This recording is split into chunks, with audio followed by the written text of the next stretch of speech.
জাগ্রত হয় নাই। অনেকে স্বরাষ্ট্রমন্ত্রী বলেন না, উনাকে বলেন সর্বমন্ত্রী। বিচার চাই না, বিচার হবে না। যারা গণমাধ্যমে সংবাদপত্রে সোনার টুকরা ফুটফুটে চেহারার রামেসার দৃশ্য, এই খুনের কাহিনী যারা পড়েছে, মহানগরী উত্তরে আমি তার বাড়িতে গিয়েছেন, আমাদের অনেক নেতারা গিয়েছেন, তাদের যে আবেগ, তাদের যে কষ্ট, তাদের যে বেদনা, তাদের মধ্যে যে অপরাধ বোধ এবং ব্যর্থতার বোধ, যে গ্লানি নিয়ে আমরা আপনাদের সামনে দাঁড়িয়েছি, সেই বেদনা ভাষায় প্রকাশ করার ক্ষমতা আমরা যেন হারিয়ে ফেলছি। নিষ্ঠুর নৃশংসভাবে হত্যা করা হয়েছে। গণমাধ্যম কর্মীরা বলছেন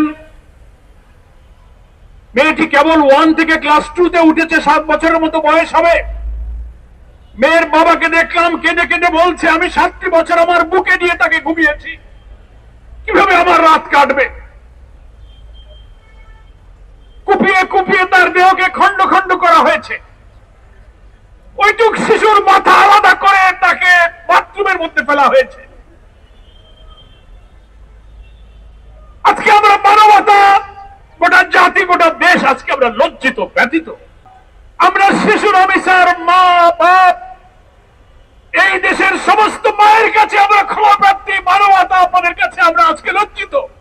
আমরা যারা রাজনীতি করি, সমাজ, দেশ, সভ্যতার দায়িত্ব নিয়ে মানুষের কল্যাণের জন্য যারা রাজনীতি আর আদর্শের কথা বলি, তাদের সামনে এত অমানবিক, এত ভিন্ন, এত পৈশাচিক দৃশ্য, আমাদের বিবেক ক্ষতবিক্ষত হয়ে যাচ্ছে।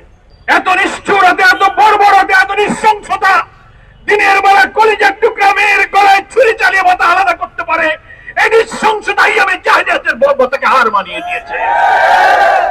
পিতা ক্ষোভে দুঃখে বলছে, আমি বিচার চাই না, বিচার হবে না, আপনারা বিচার করতে পারবেন না। তারপরও আমাদের স্বরাষ্ট্রমন্ত্রী, অনেকে স্বরাষ্ট্রমন্ত্রী বলেন না, উনাকে বলেন সর্বমন্ত্রী।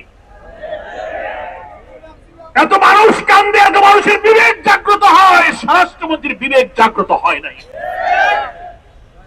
পৃথিবীর বিভিন্ন সভ্য দেশে, উন্নত দেশে, গণতান্ত্রিক দেশে আমরা দেখেছি, রেল দুর্ঘটনা হলে রেলমন্ত্রী পদত্যাগ করে, দুর্নীতির অভিযোগে অভিযুক্ত হলে উন্নত দেশের মন্ত্রীরা পদত্যাগ করে, প্রাইম মিনিস্টার ক্ষমতা ছেড়ে দেয়।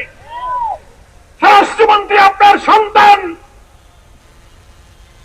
আপনার পরিবারের এরকম চেহারার বাচ্চাদের চেহারা কি আপনার মনে পড়ে না? সকাল থেকে এই পর্যন্ত যা দেখলেন, আপনার বিবেক কি কাঁদে নেই? আপনি কি মায়ের কাছে, বাপের কাছে গিয়ে ক্ষমা চাইতে পারেন না?